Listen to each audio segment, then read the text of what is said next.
Hello and welcome to Talk About It, the video program that brings you information to help you live your best life. I'm your host, Stephanie Powell, and today we are talking about healthy relationships, how they help us in both our personal and professional lives, what the components of a healthy relationship are, and tips we can apply in our daily lives to build and maintain healthy relationships. Joining me today is Dr. Gloria Morrow, an associate professor of psychology at Southeastern University in Central Florida. She is a social psychologist who strives to help others bring balance in mind, body, and spirit. Her additional areas of interest are improving race relations within organized church, healthy relationships, and self care. Dr. Morrow's background includes more than 25 years in social services, specifically working in child welfare advocacy and counseling for children, adolescents, and adults. Dr. Morrow joins me on a very special day. This is the premiere episode of Talk About It. Wow, it's great to be here. Thank you so much for that introduction. I feel so privileged to be a part of this premiere episode of Talk About It. Wonderful. In full disclosure, today's guest happens to be my sister-in-law. She's also someone with whom I'm happy to say I have a healthy relationship. Dr. Morrow, let's start with the basics, okay? If you could please tell us what are the most common types of human relationships we have? Well, we all know there are so many different types of relationships we have throughout our lifetime, but I would say probably the most common are definitely friends and family, romantic relationships, and business partners for many people. And believe it or not, for some, even fans. Those are Believe it like or not. for public figures and celebrities, Absolutely. entertainers. We have Yes. fans. So let's get into why are healthy relationships with others so important? It's really important for us to have these healthy relationships because they really make us better.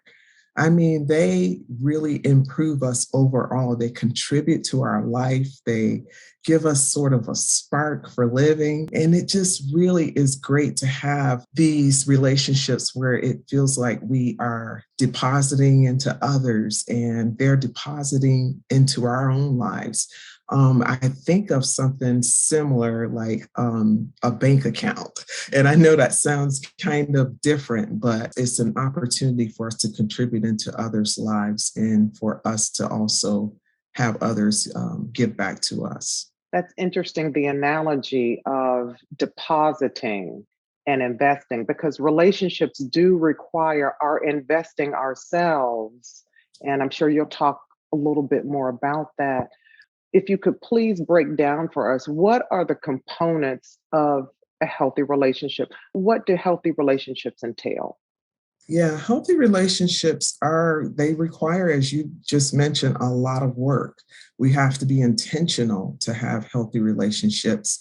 And so, in order to kind of determine where we are in the scale of things, I would say there's probably four components that contribute to having these relationships that are healthy.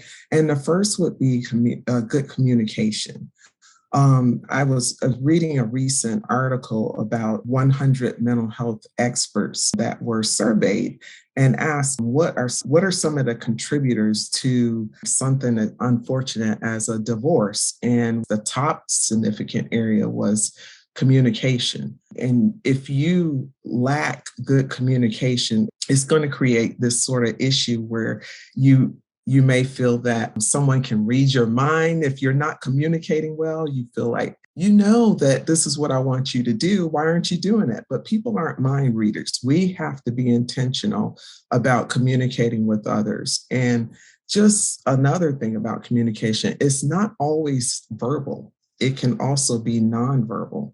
So having that understanding that it might just be a glance of assurance. It might be sort of a touch of a hand, a nodding of approval. It's just so many ways that we're communicating. And in all of these different types of relationships, it's vitally important that we're doing it well. Can I ask you about intentionality? What does that mean? Being intentional in terms of the words we choose, being intentional about the timing. Could you tell us a little bit more about being intentional?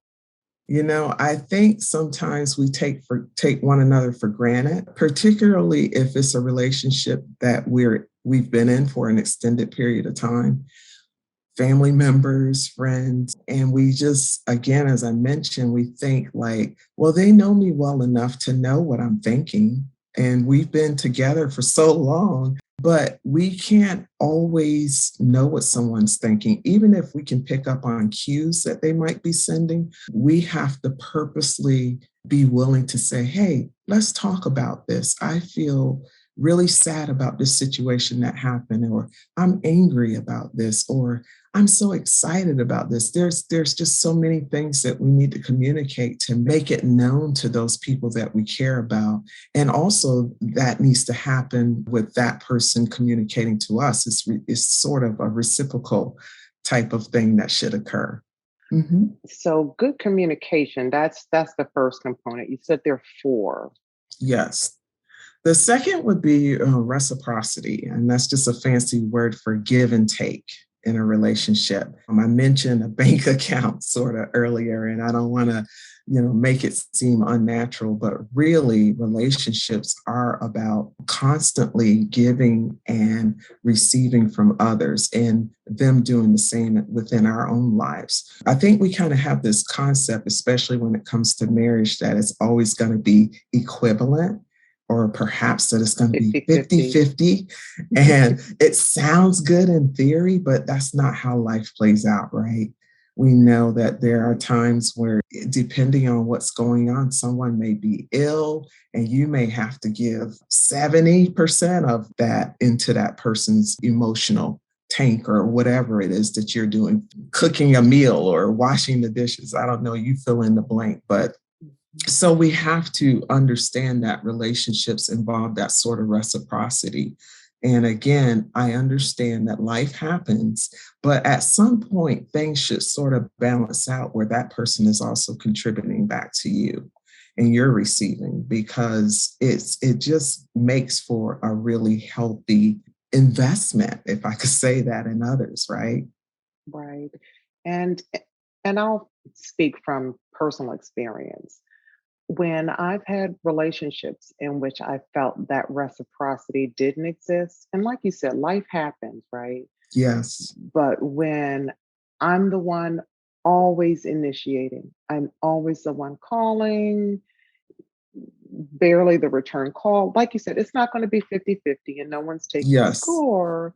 But after a while, if you're always the one who's making the investment and you don't feel like there's a return on that investment, after a while, you just have to lovingly release and let the individual live their life and you go ahead and live yours.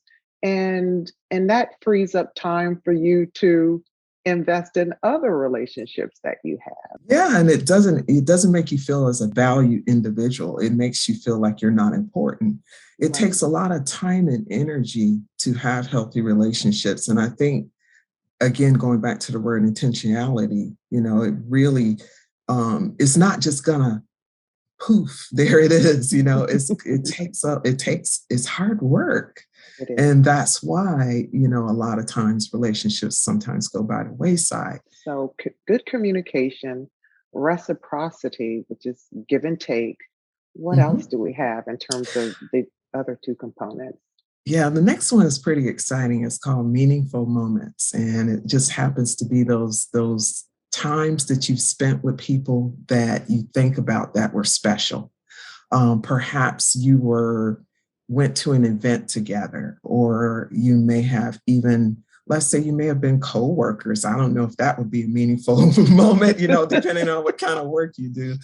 But ultimately, you have these memories, right, of times you've had with individuals, and just having those common places where you've sort of been together makes for a healthy relationship, especially if it's something that was a special event or just something you can reflect on and say, oh, I remember when. And it just really makes you feel closer and more connected with that person. Um, Can we share one such event? And for me, it was a meaningful moment yeah. when your firstborn, your son, my nephew, Michael, married the love of his life not long ago. And coming to the wedding and spending time with family, that Mhm. is what I would call a meaningful moment. I will remember that as long as I live. That very special moment Absolutely. where we're together as family. And Yeah, you have these connecting points, right? When you think about certain people in your life that you're close to and that you have fond memories of, and it's not even just, I don't want to make it sound like someone who passed away. right, It's even the people that are, alive and well in your life, and you're thinking, yeah, again, I felt so special when we had that time together, and it just really makes you feel at one with that person, connected, so to speak. my my husband Art and I, we very often say life is about creating moments. And you talk about meaningful moments and creating memories. And so we look to enjoy life and create those memories and to do that with people we love and who are important to us. Because when you look back, those are the memories that make you feel good. And you do feel a sense of connection with people when you have those common and meaningful experiences. Absolutely. Or, That's just a part of humanity, making those moments special. and it doesn't have to be Yeah, big. A absolutely. It walk doesn't on the have to be beach. expensive. This is easy to do. Investment, again, being intentional. So good communication, reciprocity, meaningful moments. What's the final component? Well, you ready for it? Conflict resolution. Oh, Conflict that sounds resolution. What? heavy. How is that good? How is that healthy? If we live long enough, we all know that any relationship that we have with others, there's going to be some type of conflict. That's just part of life. It's just living. You live long enough, it's going to happen. But the issue is not so much what happened, it's how you respond to it.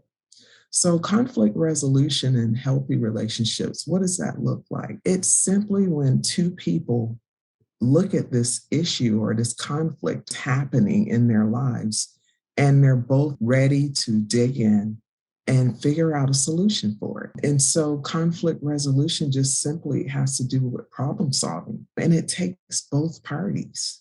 And it might be that in that relationship you realize, we have this huge problem in front of us. What are you good at? You're Mm, really great with this. And so why don't you attack it from this angle? And then I'm really good at this other area. Maybe it's financial, and one person is better at budgeting than the other. But you want to have both parties involved, at least invested as far as talking and communicating about it and figuring out together a solution. So it sounds heavy, but it's really important piece of having healthy relationships is being able to work together and kind of sort things out. People respond differently when they encounter conflict, right? Some people are like, I don't like any trouble. I just like peace. I just want everything to be hunky dory, if I could say that. But it's just not realistic. And so, yeah, it does take time to hone that skill of problem solving and conflict resolution, because you have to know what areas you're strong in. And if you're working together with someone else, even if it's a coworker and there's an issue in the marketplace that you're dealing with, being able to tap into your team and say, hey, you're good at this. Why don't you communicate this piece? And why don't you work on this area? But yeah, it takes time because you have to get to know yourself, and the other person has to know themselves pretty well too. Don't be afraid of it. Be willing to kind of sort those things out with one another. Don't be afraid to say, you know what, this scares me. I think that's reality in a relationship, to be able to be honest about what we're feeling. Doesn't it take a certain amount of vulnerability when you're going through conflict resolution? Because it's not just about figuring out what the other person did wrong. It's also figuring out what did you do to contribute to the situation and what can you do to get to a better place. And it takes a certain level of vulnerability, doesn't it? For sure. And I think too, just that just vulnerability happens in healthy relationships because you have to be willing to take risk, right? And Yes, say, you do. I'm gonna just own it and tell this person that I messed up, and hope that they'll receive it well. And I think people like that when we're honest and we're willing to be vulnerable and admit that I made a mistake or I really don't know what to do.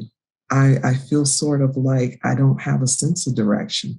People like that when you're honest with them, especially if it's an important relationship and you want to continue in that relationship. It's going to be a long-term relationship. You certainly have to be vulnerable. You can't be on your high horse. You have to be willing to come down from that and be real. That is so true. People like it when you are open and you're vulnerable, and you can feel it when it's happening. You can feel it when it's authentic, and it Absolutely. it serves to open you up. When Mhm. you see someone else being vulnerable with you, it makes you more inclined to be vulnerable and say, "Hey, this person is putting it all on the table. Let me meet that person halfway." That's reciprocity at work. One of the things for me that I have to say I've struggled with in relationships is boundaries. And I've had to work on that over the years, particularly establishing and maintaining healthy boundaries, even with family members. What role do you feel that boundary setting plays in healthy relationships? Boundaries are pretty huge because boundaries are something that we should be able to put in place because it protects us, honestly speaking. Think about property lines. When people have property and they have these property lines because it helps us to know where everything is, right? It helps us to know where our markers are. And in relationships, boundaries are huge because, again, they protect us, and there are going to be times you're going to encounter people that unfortunately aren't necessarily the most healthy people. And when I talk about healthy relationships, another thing I like to think about is sort of looking at it as like a continuum. In that continuum, you have the one end of the continuum is self-absorption. That person's just like totally into themselves. On the other end, you have people absorption. It's all about pleasing others, right? And then you kind of have the middle place where you have self investment and people investment, which is kind of where we want to fall. Now, none of us are perfect. And so don't hear me saying that we're always going to be spot on because we're not. But being able to kind of recognize where we are and balance that within our lives, depending on what we need at that time in our life. And you had talked earlier about being self-aware. It's a regular practice for me to self-assess, to Yeah, know where I am. And it helps with the boundary setting. It helps with deciding how do I want to show up in this particular situation or in this particular relationship. That's so very important. And it's a constant process. again, it takes work. And I think what happens though is if we continue in these sort of practices, just implementing these components in our lives and in our relationships, it at some point becomes somewhat natural to do these things, and we get used to it. It becomes, if I could say, sort of habit forming, and we just know how to sort of acclimate when we're in these situations. And people in our lives that feel the same about us, they love us and they want to be in our lives, they're going to sort of acclimate as well. It is work. But again, we need not be afraid of it because ultimately it yields good results. Now, sometimes, Dr. Morrow, it's work that we can't do alone. Under which circumstances shall we say, hey, we need a third party? I think that's a really important point that you're making because there are going to be those times in our lives where we have tried everything. We've been vulnerable. We've done all the above, right? Right. And things aren't any better. And we may need that third party because it brings sort of someone with some objectivity. They can see things differently because they're not in it with us. So professional help is sometimes necessary when you're dealing with relationship issues that are more significant, or if you feel like you're just at a place in a relationship where you're kind of stagnant. I'm so glad that things are changing today and people are seeing it as another avenue. And it doesn't even always have to be a big thing. Is there ever a time when we should say, hey, we've done all we could do individually, the other person has done all he or she can do? We just need to, there's no other alternative but to end the relationship. Some of the signs you would look for, red flags, as I like to call it, would be if it's a relationship that is very dangerous, physically dangerous for that individual, and perhaps, um, there's just no talking. They know that their lives are in danger. They certainly need to quickly get out of that if they can, or remove themselves from that situation and find a safe place to go. There also can be relationships that are just very damaging, emotionally speaking. And there may be times you need to sort of, if you can, remove yourself from that individual. Now, there are situations where that can't always happen.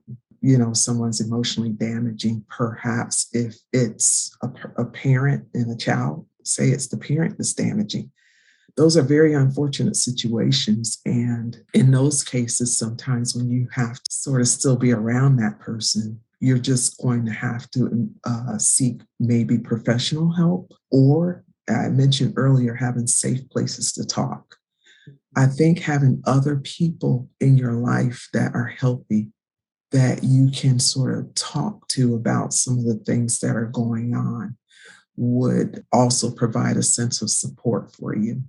Support systems are huge when it comes to dealing with unhealthy individuals because sometimes we feel like, am I off or am I seeing this? And you just need that person, that extra person, sort of bounce things off of. I think that's a key message because oftentimes when we're going through things, we're in an unhealthy relationship, the inclination is to isolate yourself. Oh, yeah. Don't let anyone in. I'm too Mhm. embarrassed. I don't want other people to know. Especially if you are sort of an introvert or a person that doesn't mind being alone.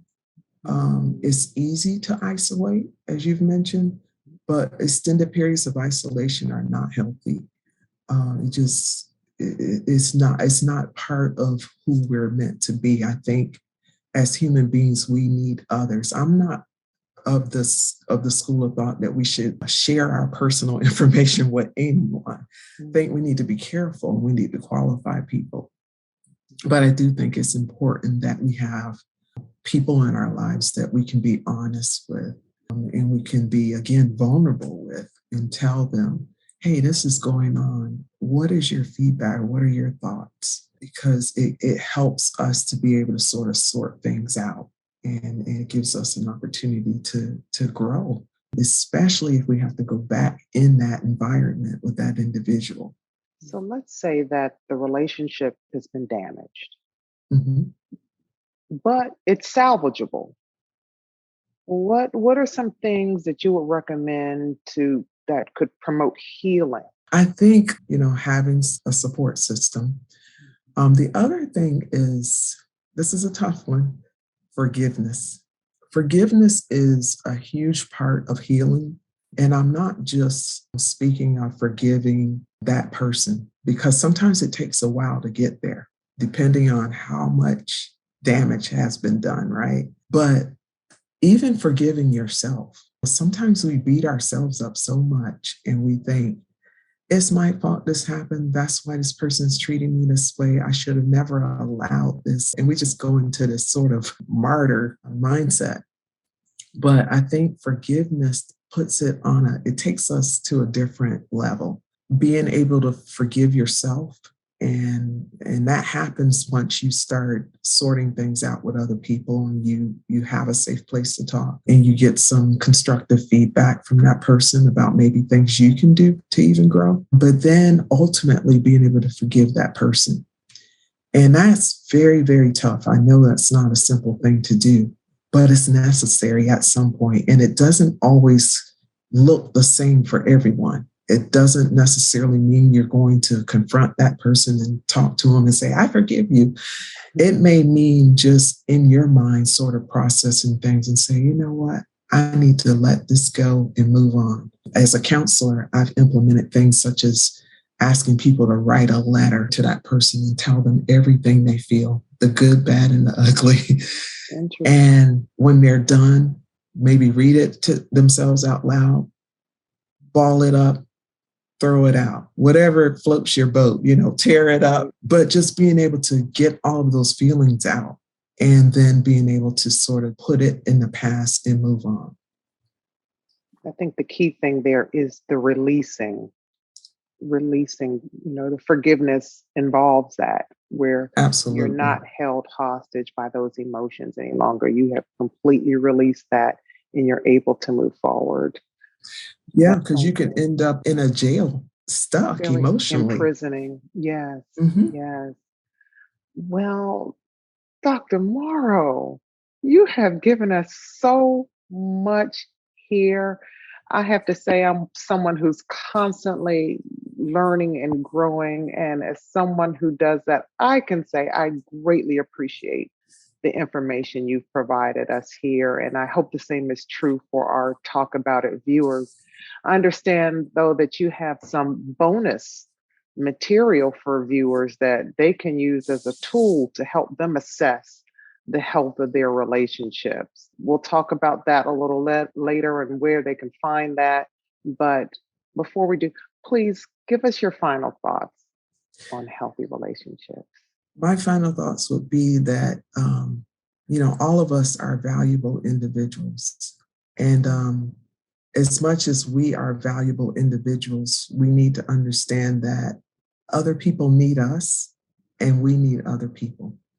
Having healthy relationships overall provides so many benefits. And so it's so important that we are seeking to have healthy relationships. And some of those benefits for us are, it gives us an opportunity to grow, right? We've talked about a lot of things today where it's tough, but we know that if we are striving for some of these areas for improvement, that we're certainly going to grow, and people sharpen us, right? Even our enemies sharpen us and make us better. It also provides a sense of community for us, right? No one wants to be lonely. It's okay to be alone, but lonely is not really a good place to be for an extended period of time. It gives you that community. And then finally, it actually contributes to longer life, believe it or not, having healthy relationships. Overall, I don't know why we wouldn't want healthy relationships. It's a wonderful opportunity for us. And just remember, someone needs you just as much as we need others. Someone needs you. So be willing to contribute yourself to others. Well, Dr. Morrow, thank you so much for this helpful information. It provided us with very solid and clear steps we can start taking today to build and maintain healthy relationships with others. I encourage everyone to go to the Talk About It page on our parent company's website, forloveofit.com, for bonus material that Dr. Morrow has provided. She has given us a healthy relationships assessment. And can you just tell us a little bit about the assessment? Absolutely. It's an opportunity to have some of the things we talked about today, to look at those and sort of assess for yourself where you are in your relationships, regardless of what type of relationship it is. Well, I will be taking this self assessment and using that for my own development. Healthy relationships and working to build and maintain them, that's an ongoing process. And that's something that I believe that we'll be doing for the rest of our lives. And it's an Absolutely. investment, like you said, it's worth it. It helps Mhm. make us better, it helps make the world better. So, on that note, I thank you so much. And I thank you, Talk About It viewers, for tuning in. Be sure to tune in to other Talk About It episodes. I'm Stephanie Powell. Until next time. Thank you for watching, and be sure to subscribe to our Talk About It YouTube channel and turn on notifications. Also, check us out on our social media. Hope to see you next time.